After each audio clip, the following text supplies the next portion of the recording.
Hello and welcome in front of the office of two very important architects here in Geneva because they designed the three main buildings of Rolex here. I am speaking about Renaud Brodbeck and Jacques Roulet. We are going to speak more in detail with Renaud Brodbeck about a watch that he designed when he was about 20 years old.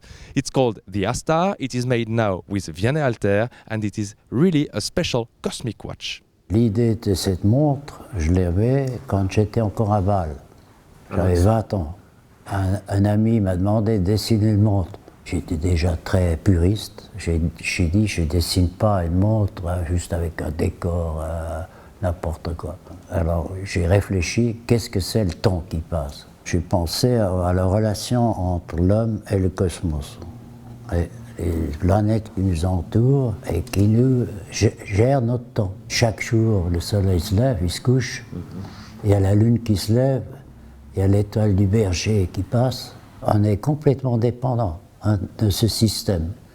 Et je suis arrivé à ce dessin, le soleil, la lune et l'étoile du Berger, et qui tournent comme des planètes. J'ai porté cette idée pendant très longtemps. Évidemment, pour réaliser ça, il fallait de l'argent. Et pour finir, vers les 60 ans,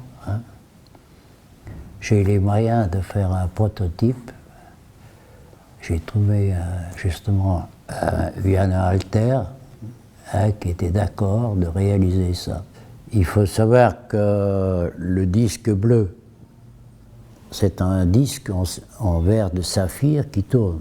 Et les minutes, c'est un disque en saphir transparent qui fait tourner les minutes. Et les secondes, on a été obligé, avec plusieurs essais, de mettre une aiguille, mais presque invisible. Parce que ça, avec un disque, ça tournait trop vite.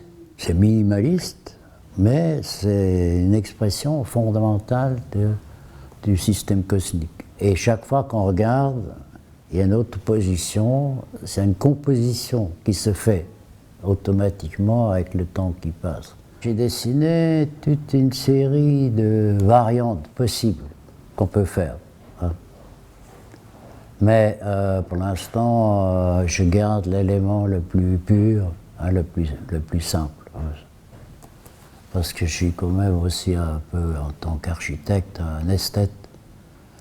Et puis notre objectif dans l'architecture, c'est toujours bien réfléchir et revenir à l'essentiel de chaque chose.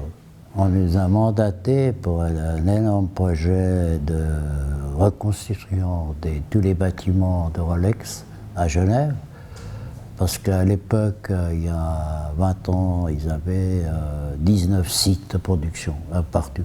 Et ils ont fait un objectif, en 10 ans, ils veulent avoir plus que 3 sites. Et on a réalisé ça, dans les délais et dans les coûts prévus. Et le premier bâtiment à Chêne-Bougerie était un grand succès. Ça a très bien marché, on a pu construire très très vite. Après, ils nous ont mandaté pour Plan-les-Ouates, qui est le plus grand site de production de Rolex, qui est 45 000 m² d'atelier. C'est une vraie usine de James Bond.